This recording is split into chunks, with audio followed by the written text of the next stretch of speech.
আজকে বানিয়ে নেবো হচ্ছে গন্ধরাজ ঘোল। তো গন্ধরাজ ঘোল বানাতে যেটা লাগবে, আমি ঘরে পাতা টক দই নিয়েছি, দুটো গন্ধরাজ লেবু নিয়ে নিয়েছি, আর এই যে মিক্সির জার নিয়ে নিয়েছি। তো চলো কীভাবে গন্ধরাজ ঘোলটা বানাই দেখবে। আমি প্রথমে স্ট্রেনারে ঘষে, এটাও কিন্তু গাছেরই লেবু জানো তো, এইমাত্র ছিঁড়ে নিয়ে আসলাম। এই সবুজ অংশটা নেবো, আবার বেশি ঘষে নেবো না, তাহলে সাদা অংশটা চলে গেলে দইটা টক হয়ে যায়, তেতো হয়ে যাবে, তেতো হয়ে যাবে। তো দেখো বন্ধুরা কী করে বানাচ্ছি। তো বন্ধু দেখো আমি কি করে ঘষে নিচ্ছি লেবুটা, তোমরা সেটা দেখে নাও। এই দেখো এমনভাবে ঘষবে যাতে সাদা অংশটা না ওতে চলে যায়, সাদা অংশটা চলে গেলে আবার তিতো হয়ে যাবে, ভালো লাগবে না।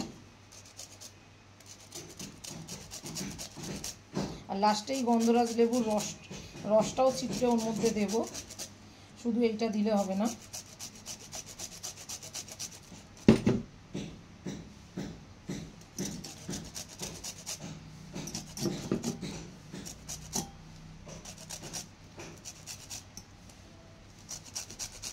দেখো বন্ধুরা আমি ঘষে নিয়েছি।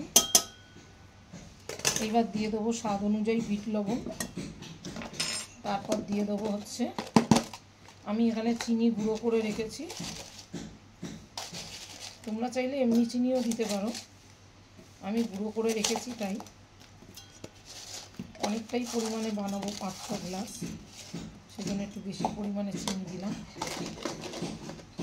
এবার দিয়ে দেবো ঘরে পাতা টক দইটা, তো দিয়ে দিলাম। দেখো এবার দিয়ে দেবো লেবু, এই যে গন্ধরাজ লেবুটা দেখতেই পাচ্ছ, এবার গন্ধরাজ লেবুর রসটাও দিয়ে দেবো।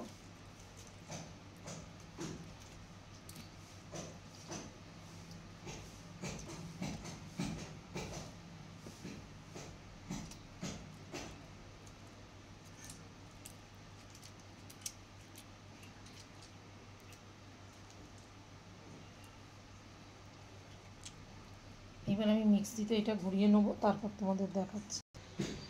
তো দেখো বন্ধুরা হয়ে গেছে আমার তো গন্ধরাজ ঘোল বানানো। এবার আমি ঢেলে নেবো গ্লাসে।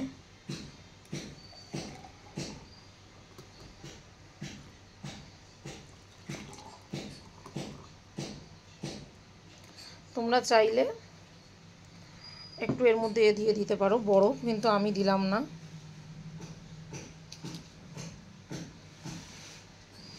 তো চলো রেডি হয়ে গেল গন্ধরাজ ঘোল।